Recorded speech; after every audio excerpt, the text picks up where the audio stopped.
दोस्तों नमस्कार। हमारे YouTube चैनल रॉयल भक्ति ज्ञान बोध में आपका स्वागत है। आज हम आपको विष्णु भक्त ध्रुव की कथा सुनाएंगे। दोस्तों, महाराज उत्तानपाद की दो रानियां थीं। उनकी बड़ी रानी का नाम सुनीति तथा छोटी रानी का नाम सुरुचि था। सुनीति से ध्रुव तथा सुरुचि से उत्तम नाम के दो पुत्र पैदा हुए।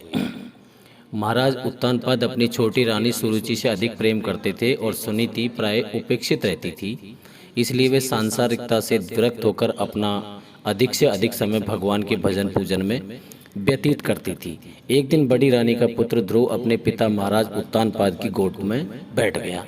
यह देख सुरुचि उसे खींचते हुए गोद से उतार देती है और फटकारते हुए कहती है कि यह गोद और राजा का सिंहासन मेरे पुत्र उत्तम का है। तुम्हें ये पद प्राप्त करने के लिए भगवान की आराधना करके मेरे गर्भ से उत्पन्न होना पड़ेगा। ध्रुव सुरुचि के इस व्यवहार से अत्यंत दुखी होकर रोते हुए अपनी मां सुनीति के पास आते हैं और सब बात कह सुनाते हैं। अपनी सौत के व्यवहार के विषय में जानकर सुनीति के मन में भी अत्यंत पीड़ा होती है। वह ध्रुव को समझाते हुए कहती है, पुत्र, तुम्हारी विमाता ने क्रोध के आवेश में भी ठीक ही कहा है। भगवान ही तुम्हें पिता का सिंहासन अथवा उससे भी श्रेष्ठ पद देने में समर्थ है। अतः तुम्हें उनकी ही आराधना करनी चाहिए। माता के वचनों पर विश्वास करके 5 वर्ष का बालक ध्रुव वन की ओर चल पड़ा। मार्ग में उसे देवर्षि नारद मिले। उन्होंने ध्रुव को अनेक प्रकार से समझाकर घर लौटाने का प्रयास किया, किंतु वे उसे वापस भेजने में असफल रहे। अंत में उन्होंने ध्रुव को द्वादशाक्षर मंत्र की दीक्षा देकर यमुना तट पर अवस्थित मधुवन में जाकर तप करने की निर्देश दिए। ध्रुव देवर्षि को प्रणाम करके मधुवन पहुँचे। उन्होंने अपने महीने में कैथ तथा बेर, दूसरे महीने में सूखे पत्ते, तीसरे महीने में जल और चौथे मन में केवल वायु ग्रहण करके तपस्या की। 5वें महीने में उन्होंने एक चरण पर खड़े होकर श्वास लेना भी बंद कर दिया।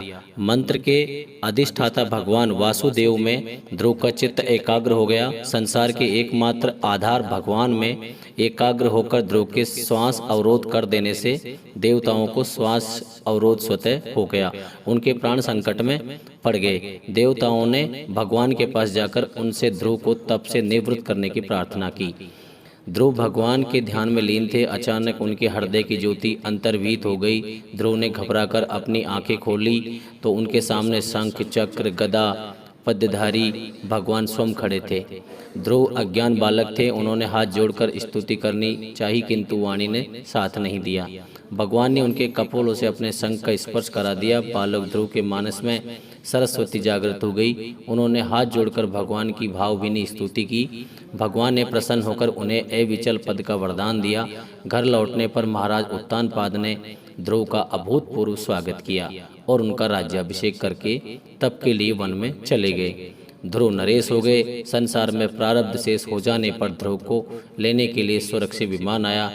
ध्रुव मृत्यु के मस्तक पर पैर रखकर विमान में आरूढ़ होकर स्वर्ग पधारे। उन्हें अविचल धाम प्राप्त हुआ। उत्तर दिशा में भी स्थित ध्रुव तारा आज भी उनकी पूर्व तपस्या का साक्षी है। दोस्तों, आपको ये कहानी कैसी लगी? कृपया चैनल को लाइक करें, शेयर करें, सब्सक्राइब करें, कमेंट करें। धन्यवाद।